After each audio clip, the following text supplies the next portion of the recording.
sponsor na nagseta para sa pagkikita ni Kalingap Edo and Viancy. Palpak. Ayan, grabe, diba? Di wow. So, ito nga po, ito pala ang totoong nangyari. Pero bago po yan guys, mga Kalingap, shoutout po muna sa lahat po ng ating mga viewers and subscribers, Luzon, Visayas at Mindanao. So, heto na nga po guys, mga Kalingap, magugulat po kayo sa sobrang katalinuhan ng mga sponsor na nag-set up para sa pagkikita ni Edo at ni Viancy. Ayan, natatandaan nyo po ba guys, mga Kalingap, yung naging issue sa muling pagkikita nga po ni Edo at ni Viancy na nagkaroon nga po ng hindi nagustuhan ng mga viewers yung mga ganitong pagkakataon, kung bakit nga po nagkaroon pa ng pagkakataon itong si Edo at si Viancy para magkita. Sa point po na ito, ang nais lamang po ng mga viewers ay para saan pa kung bakit magkikita pa itong si Viancy at si Edo, di ba? Alam natin na nangyayari na yung mga hindi magagandang mga issue, yung mga paratang ni Viancy para kay Kalingap Edo,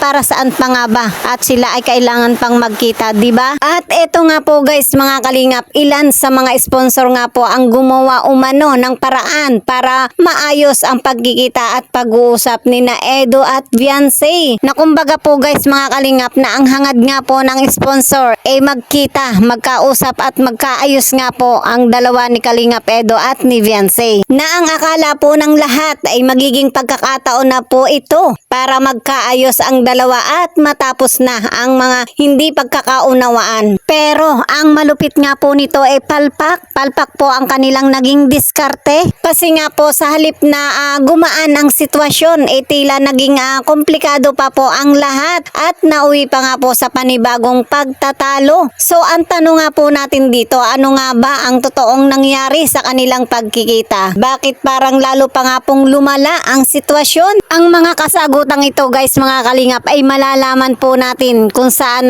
isang sponsor nga po ang nagsalita na. So dito guys, mga Kalingap, alamin na po natin ang buong katotohanan mula sa pahayag ng isang sponsor. Nakaroon po kami ng pag-uusap ni Ate Melissa na gusto niyang bumalik sa diet para makita si Viancy at Edo bago siya bumalik ng ibang bansa. So doon din po sa pag-uusap namin, nabanggit po namin na baka ito na yung chance na mapag-usap namin si Viancy at Edo. So nagkaroon ng date kung kailan uwi namin, hanggang kimontak po ni Ate Melissa si Edo na babalik kami at uuwi ng diet.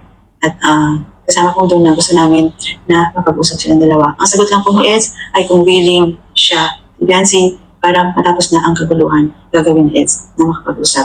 Sinabi po namin na gusto namin po talagang mapag-ayos po talaga sila, na kahit hindi po para ibalik ang EDSI, hindi po para ibalik ang love team, hindi po para ibalik kung ano man ang dapat ibalik. Ang tanging gusto lang namin ay magkaayos silang dalawa. Yun lang po ang intention namin, wala nang iba. Gusto lang po naman din talagang paramdam ni Eds kay Biana, kahit na anong mangyari, iwan naman ng iba, ito pa rin siya, nagmamahal sa kanya at nagmamahal sa akin.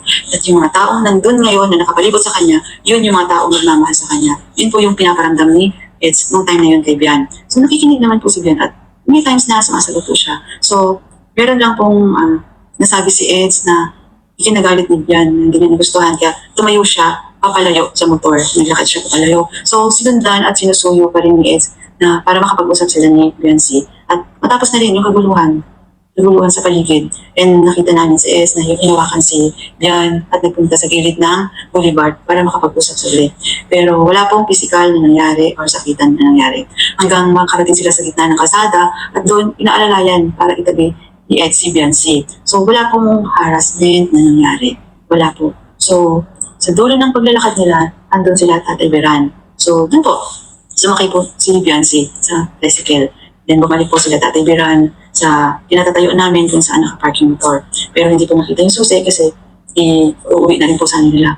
Nagalit po si Tatay Beran sa amin at pumalipas na ng andar. Tapos po kami po nila Ate Melissa sumakay sa sasakyan ni Eds. So maliwanag guys, mga Kalingap, na ito po pala ang nangyari. Kabaligtaran naman po sa mga anti-Kalingap ang mga katotohanan na kanila nga pong ipinahayag. At syempre maliwanag din po na ito po ay isang setup, di ba? Kung saan nga po sa simula't simula pa lamang ng kanilang setup ay hindi po ito ipinaalam kay Viancy. Tanging kay Kalingap Edo lamang po nila ito pinaalam, kung kaya ganun na lamang po ang naging pag pag-uugali nga po ng mga magulang ni Fiancé kay Kalingap Edo nang ito nga po ay matuklasan. Na kumpara nga po kay Kalingap Edo wala pong problema para sa kanya na kung alam nga po ito ni Fiancé talagang hindi nga po ito sasama. Kay maganda man po o hindi ang kanilang hangarin hindi pa rin po tama yung kanilang pamamaraan para lang magkaayos po sila Edo at si Fiancé. Inamin man po nila yung kanila pong mga pagkakamali mas lalo nga po silang naglikha ng isang malaking ingay, di ba? Mas okay nga po sana kung sila nga po ay nag-set ng isang magandang pagkakataon kung kailan nga po wala ng mga issue na naglilipa na, di ba? Lalo pa nga po sa ngayon guys mga kalingap na alam po natin na talagang rendido pa po sa ngayon si Fiancé kasi nga haharapin pa niya yung kaso ni Kuya Bal, di ba? Nasabi si Eds na ikinagalit niya yan, hindi niya nagustuhan. Kaya tumayo siya, papalayo sa motor. Naglakad siya papalayo. So, sinundan at sinusuyo pa rin ni Eds na para makapag-usap sila ni Fiancé. At matapos na rin yung kaguluhan.